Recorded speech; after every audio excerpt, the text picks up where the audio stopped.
زندگی میں بعض اوقات کسی پریشانی کا آنا آپ کو بہت سی پریشانیوں سے بچانے کے لیے ہوتا ہے۔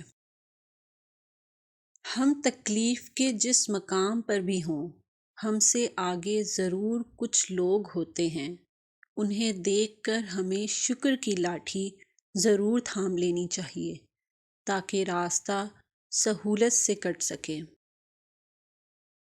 انسان ہمیشہ تکلیف میں ہی سیکھتا ہے، خوشی میں تو پچھلے سبق بھی بھول جاتے ہیں۔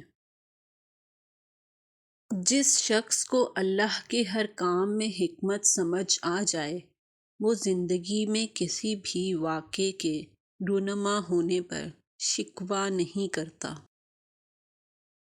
مت کرنا غرور اپنے آپ پر اے انسان، رب نے نہ جانے کتنے تیرے جیسے مٹی سے بنا کر مٹی میں ملا دیے۔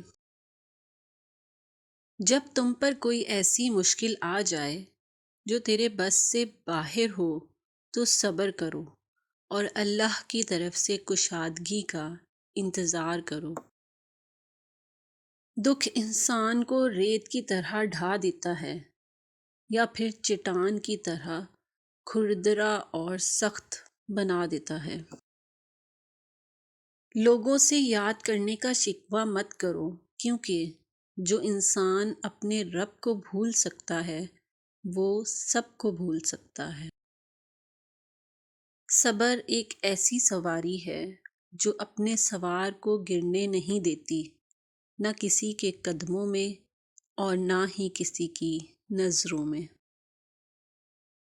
زندگی اس طرح بسر کرو کہ دیکھنے والے تمہارے درد پر افسوس کے بجائے تمہارے صبر پر رشک کریں۔